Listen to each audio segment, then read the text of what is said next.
Okay, well, we're on Hebraisms, and we're working our way through the Old Testament. We're going to jump eventually into the New Testament, and we are in Ecclesiastes. We'll jump from Ecclesiastes into Isaiah tonight.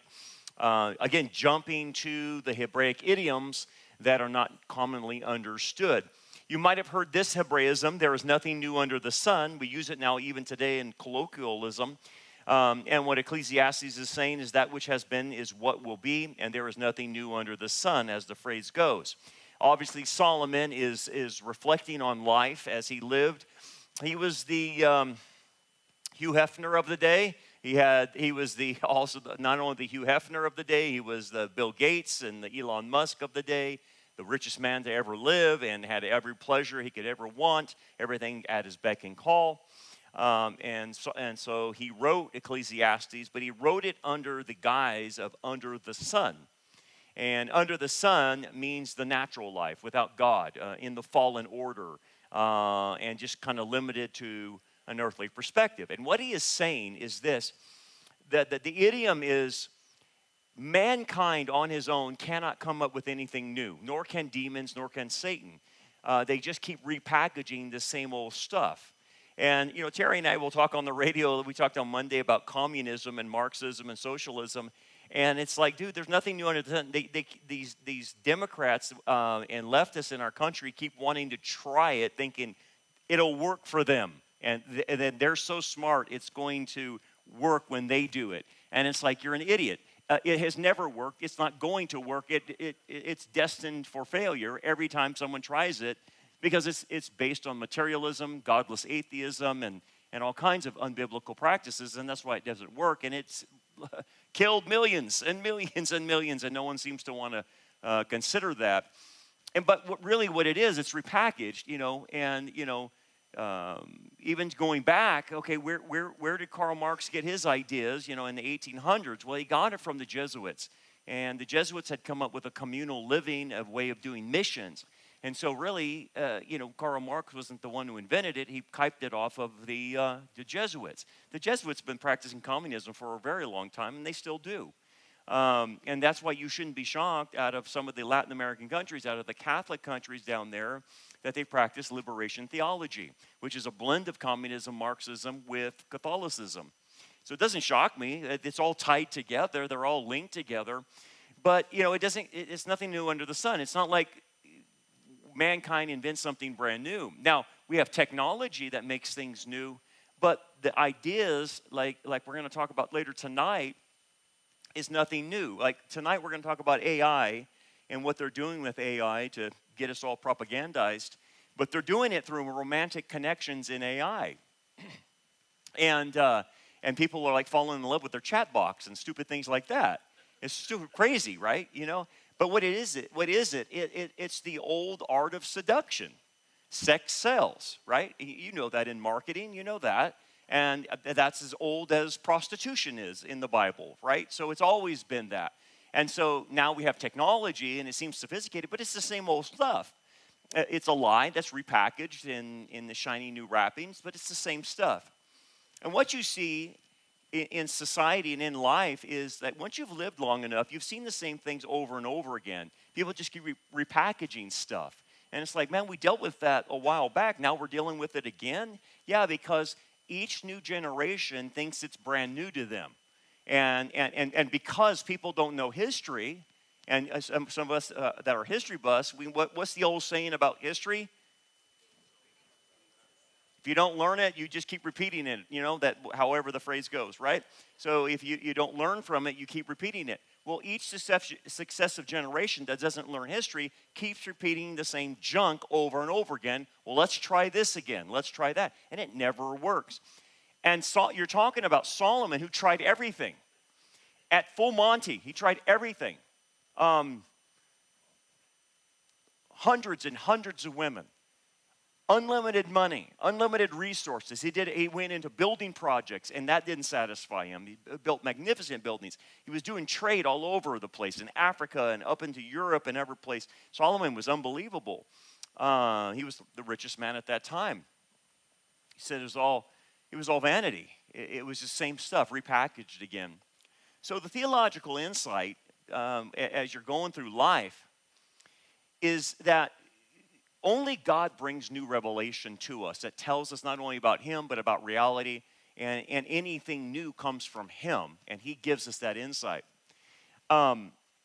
So and when we see that, that's what the Bible is showing us. And without his revelation, we wouldn't know. That's what Paul said. Without his law, I wouldn't know that coveting was wrong or lying was wrong without God revealing that to us. And so that's what we base Western society on, is that revelation from God, that men can't have a baby. And you know, what is God define as marriage? Otherwise, if you don't, you just find it all kinds of ways that you want to. Okay. So what happens is humanity keeps repeating these same patterns of sin without any progress. And that's really what's going on if you look at today. Yes, we have technology and we can build buildings and stuff, but it's pretty much the same thing that they were doing 6,000 years ago as far as morality, as far as how they're living and whatnot. Look, I've been in the counseling world for a long time.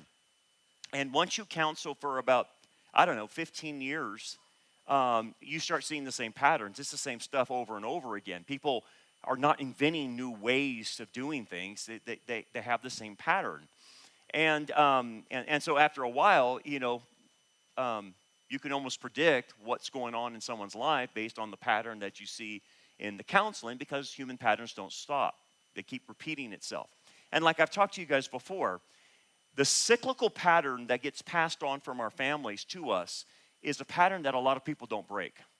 And I've told you, the key in your life and my life is to break familial patterns that are destructive, that we got passed down from person to person in our families, and then our job is to stop it and say, it stops with me, and I'm going to start a new pattern with God, and that's going to be the reestablishment of a new family like Abraham and Sarah. If not, the cycle keeps repeating. And that's what Solomon's trying to say. It's a futility, repetitiveness. In our own lives, so I'm going from societal, now I'm going to family, now I'm going to go to personal. The same thing is true with us. If we don't stop the cycles inside of us, it'll just keep repeating in our life. So, for instance, you'll run into Christians that have been Christians for maybe 20, 30, 40 years or whatever, and you're dealing with them, and you're noticing something that they really haven't matured. They actually have gotten saved, and I don't doubt that, but they have repeated year one for 30 years in a row. They haven't really grown. They haven't matured. They haven't moved on. And yes, they're Christians, but they have the maturity level of their first year of being a Christian. And that shows you that they haven't broken the cycle, that they keep repeating the same pattern over and over again. And God forbid that happen to us. We want to grow and mature and break those things. But, here's the thing. We all have weaknesses, no doubt about that. We all have proclivities, and we have to guard those things. But the problem is, if you're struggling over the same stuff that you were 30 years ago, it's a sign that you're not growing in that area. I'm not saying the area won't go away. It'll be an area of weakness, but that if you're still struggling like year one, something hasn't happened. You haven't gotten any stronger. You haven't moved past that. And that's what Solomon is saying. You're repeating the same old pattern again, over and over again. Now, let me go to spiritual warfare. The same is true about Satan, fallen angels, and demons. There is nothing new under the sun. Satan is not creative. Neither are demons, neither are fallen angels. All they can do is reveal forbidden knowledge, and they do that. But Satan keeps doing the same thing over and over to people. Demons, fallen angels do the same temptations over and over to people. It's just repackaged. And once you figure out spiritual warfare and you understand the wiles of the devil, as Peter says, then you figure out the pattern. You can spot the pattern and you can see it. It's really easy to see. Now, it's interesting in deliverance ministries and exorcisms and case studies that I've studied, they've taken chances sometimes they've got into conversations with demons, and I don't recommend doing that, but they have got into conversations. And one of the exorcists asked the demon, why do you keep doing the same thing over and over again to people? You know what the demon said? Because it works. That's why they keep doing it. Nothing new under the sun. And so you don't want to think that Satan is coming up with all these brilliant ideas and strategies that are all brand new. He's not. He is using the same tactic on you and I as he used on Adam and Eve. Nothing's different. It's the same thing. So the key in spiritual warfare, as you put it on your armor, is to understand the strategies of Satan and what he will do and how he will come at you. That's the idea. So you get some understanding of that. But beyond what Solomon is saying, above the sun, where God is, you have divine revelation. And that divine revelation is what sets you free from this monotony of cycles and monotony of just keep doing the same stupid things over and over again. Let's move to the next Hebraism then. And the next Hebraism is cast your bread upon the waters. Again, coming out of Ecclesiastes, everything's under the sun, and this is his humanistic wisdom. But there is some truth to this. Cast your bread upon the waters, for you will find it after many days. What does it mean? Well, bread represents substance or resources. Waters symbolizes uncertainty in financial ventures and generosity without immediate return. So it's the idea of investing and giving without a visible assurance. In essence, what Solomon is saying is, in life, you will have to be okay with some risk. Not only financially, but anything that you do. You take a job, you start a business, you start a church, you do whatever you're doing, there is risk involved. If the person is risk averse, what we see from just living under the sun is that person is not competitive. They don't reach a certain level of success because they're too afraid to step out and risk something. And look, there's a risk of faith. God will ask us to step out in faith, no doubt about that. And there's always a risk to that because he doesn't tell you the full story. He's only going to give you 70%, 80%, even if you're praying and fasting. He's not going to tell you the full Monty because he wants the element of faith. He wants you to trust him. But in anything, there is an element of risk. And even what God calls you to do, if you fully believe that God's calling you to do it, there's going to be an element of risk.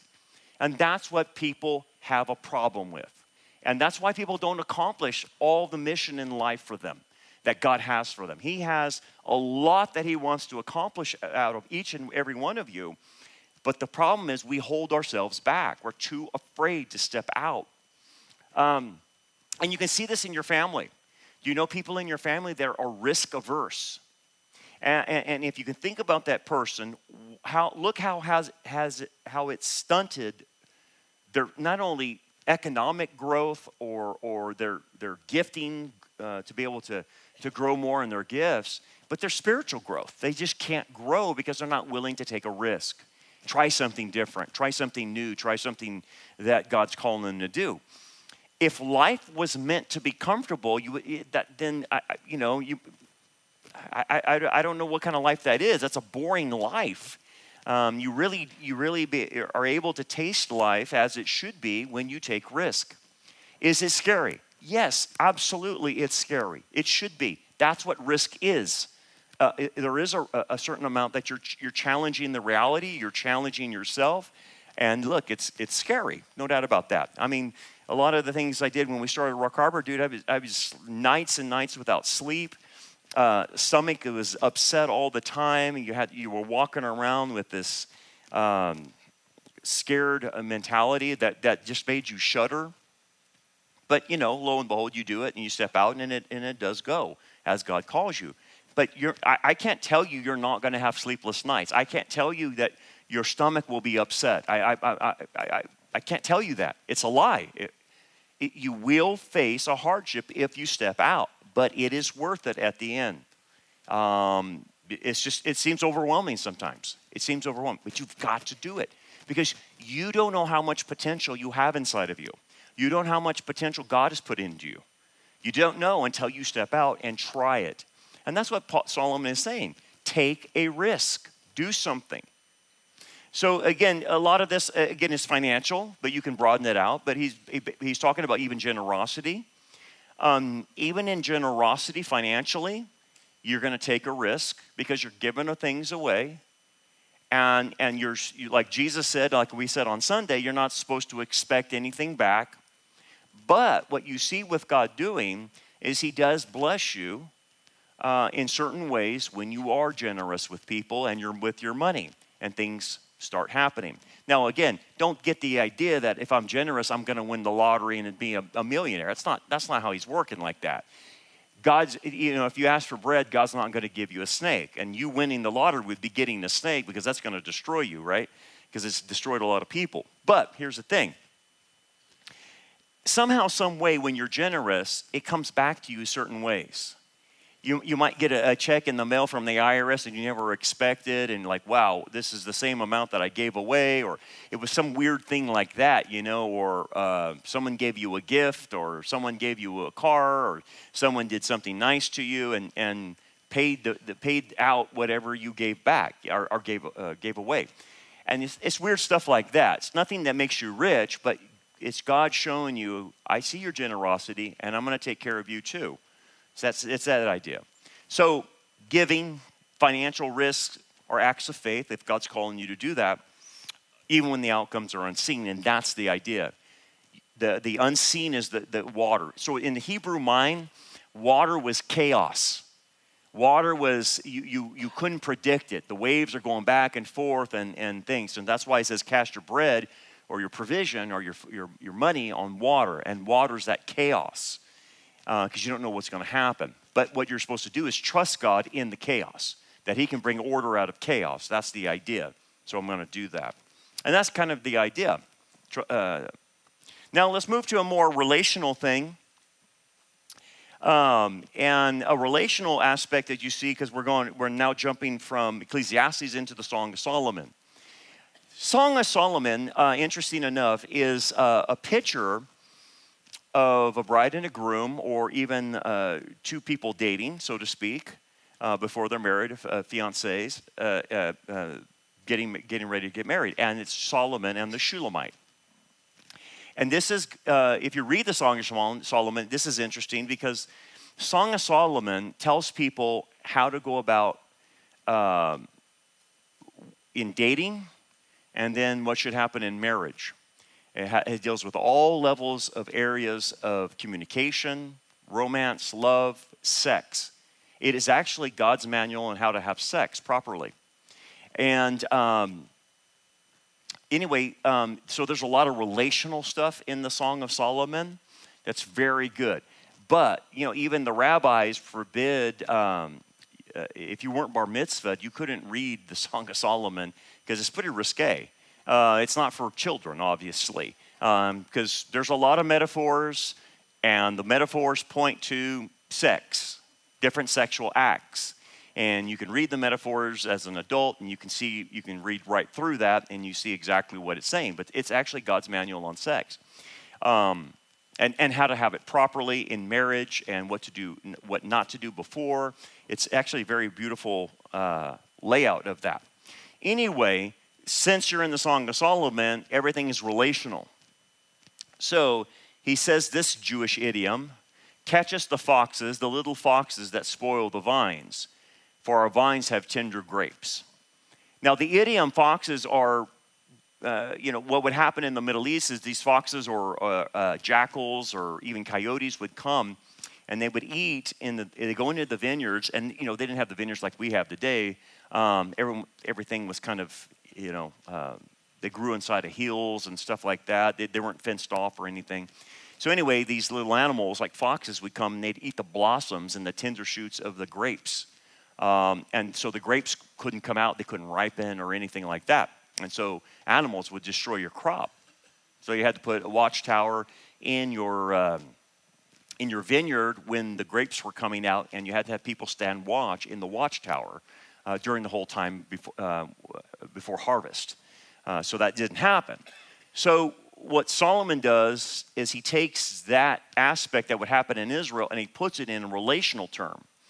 And what he means by this is that the fox is obviously a symbol of small, destructive intrusions into the relationship, okay? And again, you don't have to apply this just simply to marriage. You can apply it to any relationship. You can apply it to family relationships. You can apply it to marriage. You can apply it to working relationships in an office or anything like that. The vines then represent relationship, okay? So you have intrusions with the foxes, and the vines are representing relationship, and that relationship bearing spiritual fruit. So as you foster the relationship, it bears fruit. But if you allow the foxes to come in, they'll stop the fruit from happening. That's kind of the idea. It'll prevent the fruit, the grapes, from happening. Okay. So the theological concept then in relationship is that minor compromises or neglected sins erode intimacy with God and other relationships for life. What most people think is that it's going to be something big that ends a relationship. And it's not that. It starts out real small. And that small just keeps going, and another small thing happens, another small thing happens, and it grows and grows and grows.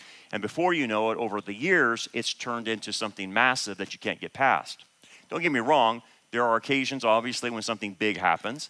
But most of the time, if you watch in counseling, it's something little that's been ignored, or blind eyes have been turned to it, and it just keeps going on and on. And before you know it, it's a monster. After 10 years, 15, 20 years, it's a monster compared to when people were first married. So these little foxes are bad habits that are not curtailed. They're attitudes that in the relationship that are destructive if left unchecked. And that's why, like in marriage, we're supposed to be constantly working on this and iron sharpens iron and curtailing that in our lives. So let me give you the top foxes, so to speak, that destroy relationships. The first one that you'll see is neglect. Now, here's the thing. This is what we call the sin of omission. It is what the couple, it is what the familial relationship or whatever relationship it has going on, it's something's not happening, okay? No one's mad at each other. It's just something's not getting done. Something's being omitted, okay? So the first big issue is the failure to communicate. People think they can communicate. They actually can't. They don't know what communication is. When I talk to married couples, I ask them, what is your communication like when you talk? Well, we talk about, like, tomorrow we got to take the kids to the dentist. I got to take the dog to the vet. I got to go to the bank on Friday. And then this weekend I got this, and then I got that, and then I got that. And the couple thinks that's communication. That's not communication. That's not relational communication. You might as well have that conversation with an assistant or someone that works for you. But that's not relational communication. What do you mean, Brandon? What's relational communication? Well, it centers on several things. When people ask me, well, how do I communicate? I said, well, you need to take probably about a half hour to an hour, and you first need to talk about past, present, future. What do you mean? Well, if you're newlyweds, you need to talk about your past a lot, okay? If you're older, we figured out each other's past. But when newlyweds get together, most of them are married and they don't know each other's past very well. Or they haven't disclosed it. That's a big problem. And man, I'll tell you what, if you don't disclose that when you're young, it comes out later. I guarantee it. You're not going to hide it later on. It comes out. And so I always tell the young adults when they're getting married, you better put everything on the table. Everything. Vomit it all out, get it out, because if you don't vomit it out, it'll come out after 5 years. So anyway, that's one thing, past. So you gotta know the person's past. Now, if I'm establishing a relationship with somebody, like a friendship or a working relationship, I want to know their past. So I'm going to ask them questions. Tell me, where'd you go to school? What high school did you go to? How did you grow up? Tell me about your mom and dad. You still talk to your mom and dad? Tell me about your adult children. Do you still talk to your adult children? You do. That's amazing, because no one ever talks to their adult children because everyone's ticked off at each other. That's amazing. If you're still talking to your adult children, you've won. That's amazing. Because no one usually does, because everyone's all ticked off. I'm just telling you what the norm is. Just telling you, that's normal. If you're saying, I don't talk to any of my kids, okay, that's okay, you're part of the norm. But what you're doing is I'm trying to get background information on the person. I want to know where they're coming from, where they're from. You know, hey, if I get closer to the person, I'm going to find out trauma, pain, tragedies, this and that, okay? And then that bridges the gap, and I can get closer to that. That's past, and then you got to do present. What's present? This is what people are in marriage fail to do. They don't check on each other how they're doing right now in the present. Okay, we talk about our day. Okay, but where are you at, man? Are you ticked? Where's your emotions? What are you thinking? How are you feeling? What's going on? Instead of saying, we got to go to the dentist tomorrow, I got to take the dog to the vet, you have to get into the conversation where you're actually, I'm ticked or I'm happy or whatever, and I'm sharing my emotional day with my spouse or my, even friendship, you could do that. But I'm trying to get a pulse on where the person's at. Why? Because I'm supposed to know them. To know them is to know where they're at emotionally. Now the problem is, and not most, but a good portion of men are checked out. They don't know how to do that. They don't talk like that. And a lot of men are detached. And men, you got to understand, ladies, men are more object-oriented. They're more mechanical in their thinking in a lot of ways. So they're not thinking in terms of relational. So that's why so many women will come and complain about their husband saying he's detached. And he just hasn't learned. He hasn't learned how to communicate properly. Women are really good communicating their emotions. That's not a problem. That's easy for them. That's really easy for them. But here's the thing, ladies. You don't want to flood him, okay, with everything. Because what happens is he comes home and the woman wants to do an emotional dump. And he can't do that. He can't take all that on. It overwhelms him because it's too much. So what you have to do is limit how much you're giving out to how much he can take. And you give a little bit here, give a little bit here, because it's a natural for you to talk emotions. It's a natural. It's not natural for him. So you got to do it, and don't overwhelm, don't flood. That's one of the keys. And then the last one is future. A lot of people as couples, don't talk about where they're going. And the guy has better know where he's going. So, because the woman is depending on you as leader, where are you taking our family in the next 5 years? Where are you taking our family in the next 10 years? Where are you taking our family in the next 20 years or whatever, you know? What are we doing for the kids' college? What are we doing for their schooling? What are we doing for this? The guy has to have an answer. He doesn't have to be right. He just has to have some direction. He can't say, I don't know. That's not good. That's not good to any woman. A woman does not like that. Guys, you have to have direction. That's part of leadership. Where are we going from here? Well, I see us in 5 years here. I see us in 10 years here. I see us retiring here. Okay, great. You have a plan. It doesn't mean the plan's going to work, but at least you have a working knowledge of where you're taking the family. That's a key thing. So, in a half-hour conversation, you actually can hit all three. How are you feeling? Well, I'm ticked, and it reminds me of what my mom and dad used to do, what my boss did to me today. It reminds me of what my parents did to me. Past, present, how are we going to change that? What can you do to change that, for that not to happen? Future. You see what I did? I was able to go from the present, past, then to the future, and I want a game plan for the future within a few seconds, okay? So in your conversations, that's how it should be happening. And what happens is at night, what couples don't take the time at night to section off that time. They're too busy running around, doing laundry, doing this, putting the kids to bed, and then they go to bed, and they go to bed at opposite times. That's a real problem. If someone's going to bed at 6 and someone's staying up till midnight, you're off. You are way off. You're not in concert with one another. I'm not saying you have to go to bed at the same time. Don't get me wrong, you know. But if someone's, you know, if you're 6 hours off, then I can tell you conversations are not happening because your schedule's off. Now, I get it. People work different schedules and they work night shifts and all that. Totally get that. But if that's you, you better make a concentrated effort to figure out sometime when you're there to have that time to communicate. Because if it's not happening, you'll pass as two ships in the night, man, and that communication won't happen. You'll think you're talking, but you're actually not communicating. And what's happening is you're growing apart because communication's not there. You're growing apart. It's that failure of letting that fox in that becomes a monster. Because what do you think the number one thing people come in counseling say? We can't communicate. That's it.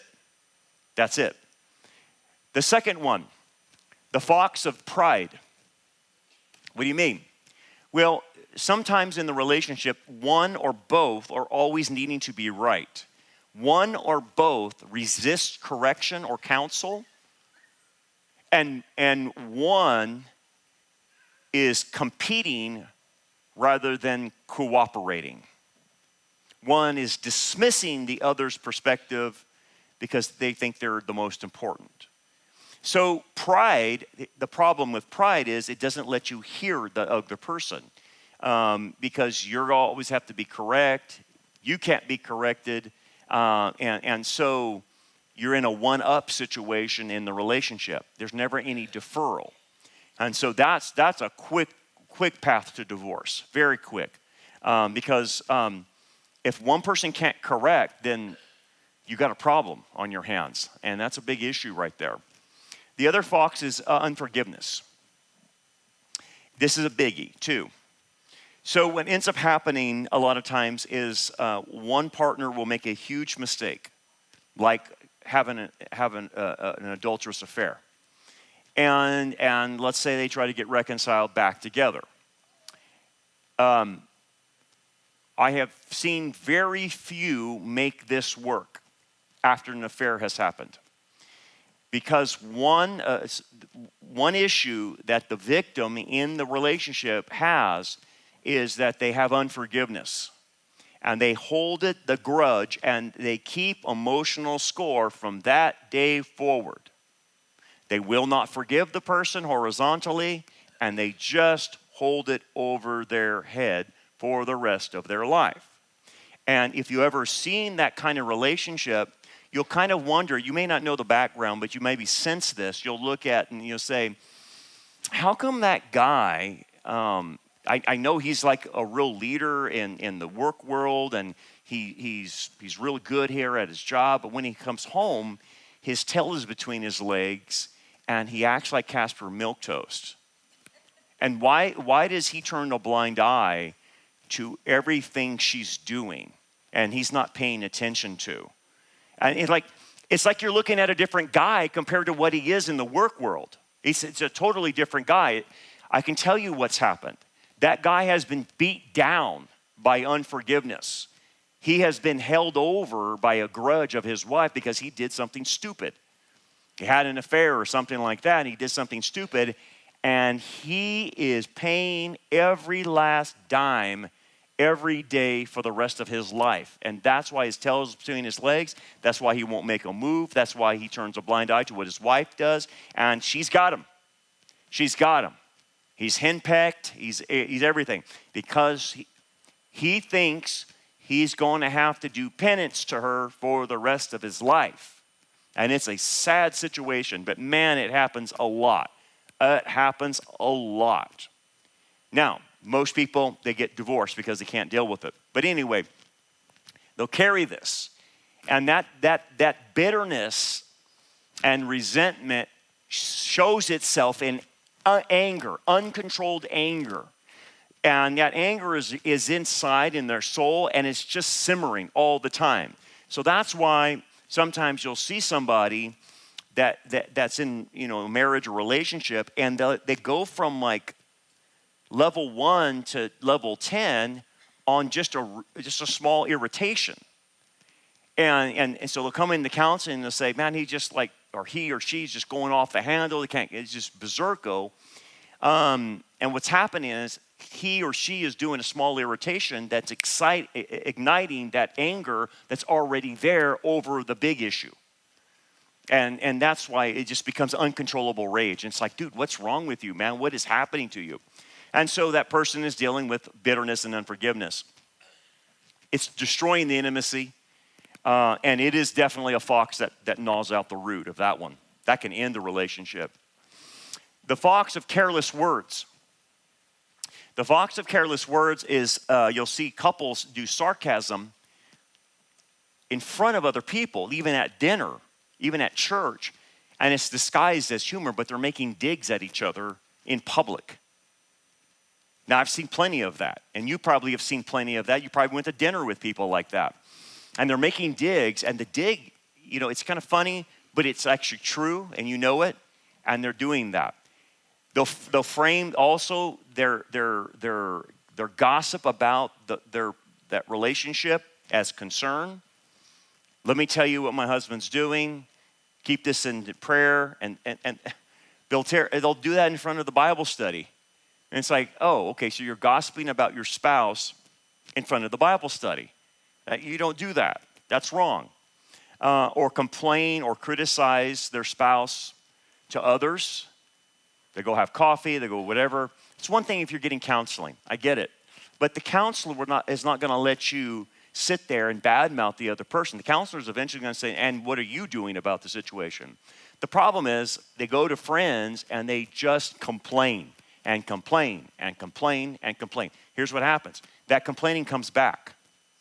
That complaining comes back to the person, they hear about it, and then that causes the wedge in the relationship because their spouse is talking about them to other people. Proverbs 18:21 says, death and life are in the power of the tongue. That's true. That's true, man. How about this? The fox of laziness or apathy. You wouldn't even imagine that this would do this to people. But what happens is, people are lazy about dealing with conflict. People, they sweep it under the carpet. They don't want to deal with it. They don't want to upset people. They don't want to confront. And so they turn a blind eye. They sweep it under the carpet, pretend it's not happening. That's apathy. That's laziness. So we're not talking about like someone working, in their job. I'm talking about being lazy about addressing issues. And it could be addressing issues about kids. Some parents won't address issues with adult children. They won't address stuff with the favorite child. They won't address with their smaller children. They won't address things with their families. They won't address things with their in-laws. Man, and that is a big deal, man. If you're going to allow your in-laws to destroy your relationship, they'll do it. I guarantee you they'll do it. They'll take full aim at that. Because no one's good enough for their little son or their daughter. No one's good enough. And so the in-laws are a major problem. And if you don't put the boundaries on the in-laws, they will destroy the relationship, cause a lot of problems. So what ends up happening is the couple starts running on autopilot. We're not addressing these issues. We're overlooking, pretending they're not there. And what happens? They keep growing, and they get bigger and bigger and bigger.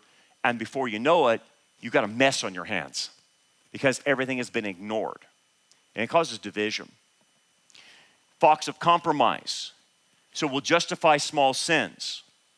It's okay to tell white lies, secret indulgences, shady shortcuts, all that kind of stuff. It's not so bad. Making peace with the worldly influences that numb conviction. This you could see this in a lot of different ways. You can see this in drugs. You can see this alcohol. You can see this with anything you can get your hands on. And people start turning a blind eye to it, and it's allowed in the house, and people justify it. Oh, it's not that bad. It's not that bad. Let me tell you something that was like real extreme. I had someone in my family that was having demonic encounters, and I think I've shared this with you before, but demons were manifesting. Demons would manifest, pin them to the ground, pin them to their bed. One night, the gal was pinned to the bed, and she screamed for her husband to come help, and he came running over, and the demon took him and threw him completely across the room into the wall. They were seeing images floating in the hallways, dogs saw them, everything. It just off the chain. Demonic manifestations, off the chain. And the question that was asked to me, is that normal?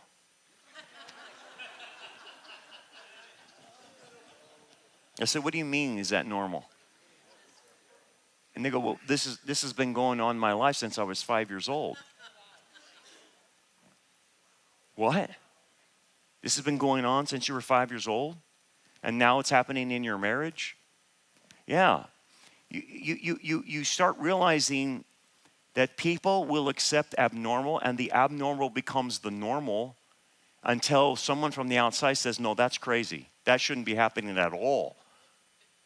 Demonic manifestations, you seeing things, being thrown across the room, being pinned to the ground by demons? No. Now, I would imagine if I was the person's husband and I'm being thrown around the room, that's going to be a relational killer for me. Just saying. You think I'm going to stay in that house and demons throwing me around? Just saying, that's probably a deal killer for most guys or most women. Okay. Catches the foxes. Spiritual maturity then means noticing the small breaches before they could become great ruins. So the key then is, in all of this about the small foxes, you have to have somebody in the watchtower. That's how you guarded your grapes in the Middle East. You put a person in the watchtower during harvest, and that person was scanning all the time until the grapes were picked. Okay, so you didn't have to have them all out there all the time, but you had to have them during harvest. Okay, so how do you translate that into what we do? Daily self-examination. This psalm, search me, O God. I know it sounds cliche to say number one, but you would be shocked of how many people we deal with, and I deal with in counseling, and Claudia deals with counseling, who sit there and listen Sunday after Sunday, Bible study after Bible study, and miss the big ticket. Because you know why? They were never doing any self-examination. I was telling my staff, when I prepare my sermons, I'm looking at a mirror when I'm preparing them. It's shining right back at me saying, that's you, that's you, that's you, that's you. And I'm like, yep, that's me. Like last Sunday, we were in the Sermon on the Mount. If you have hatred, you've committed murder in your heart. Yeah, that's me. I hate a lot of people like Gavin Newsom. I totally. I got to work on that. Okay? Got to work on that. But the idea is every time you're listening, you should be saying, that's me, that's me, that's me, to some degree, or that was me, and now I'm not doing that, but thank God I'm not doing that. But to sit there and say, that's not me, and that's everyone else, is the problem. That's the problem, right? Obviously, in relationship, open communication means you want to deal with things quickly. It says, don't let the sun go down on your wrath. It's a euphemism. That's a Hebrew idiom. It doesn't mean that you have to clear up the fight that night. It just means quickly you need to get this reconciled. You don't let this linger on. Guarded boundaries. This is the big one. Once someone starts acting stupid, you have to put boundaries on them. And this is what couples refuse to do. So the people want to say, well, what do I do to get him to change? I said, you ain't going to change him. That's for sure. Don't think you're going to change him. What we're going to do is we're going to change your environment. What do you mean? Well, the way you've been rolling, you haven't given him or her any consequences whatsoever. All you have done is talk. And the problem is the talking ain't working, isn't it? No, it's not. Okay, so what are we going to do? We're going to put boundaries down on him. What kind of boundaries? You're going to do fellowship removal boundaries. That's what you're going to do. And the first boundary is a verbal. If you do this, X, Y, and Z will happen. The second boundary is I'm going to do something physical. I'm going to remove my presence from you for whatever. I'm not going to eat dinner with you. I am not going to the show with you. I'm starting to remove myself from the fellowship to the point where you're sleeping on the couch. I'm staying with my mom and dad.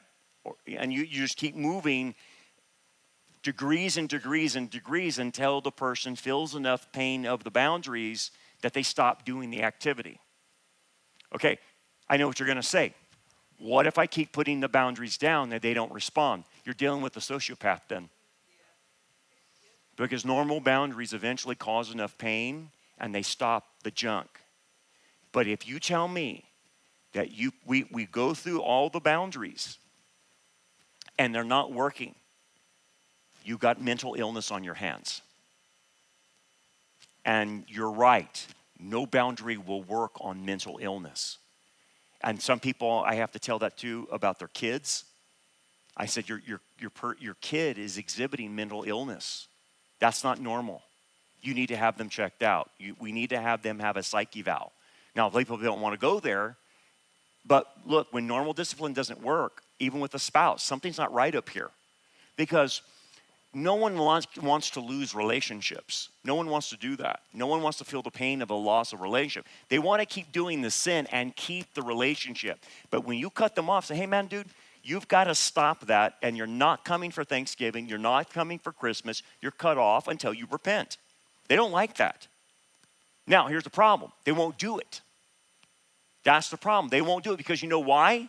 Putting boundaries and limitations on people causes me pain too. I have to sacrifice because then you may not see your grandkids. If your crazy adult kid is acting crazy and you're going to say, you know what, we can't be around you because you're nuts. Guess what it prevents you from seeing? You ain't going to see the grandkids. That's what happens. And people don't want to pay that price. But here's the thing. If you're not willing to put boundaries and limitations on people, they won't stop the activity. There's no incentive to stop it. And where am I getting this from? I'm getting this from 1 Corinthians chapter 5. I'm not pulling this out of the air. Paul said, if you have a believer that claims to be a believer and they're in open sin, you are not to even eat with them. Read 1 Corinthians 5. You can't eat with them. You're not even have a meal with them. Oh, I can't do that. That's not loving. Wait a second, time out. Loving, that's what Paul said to do. Well, that's not what Jesus do. Who inspired the scriptures? Thank you very much. Come on.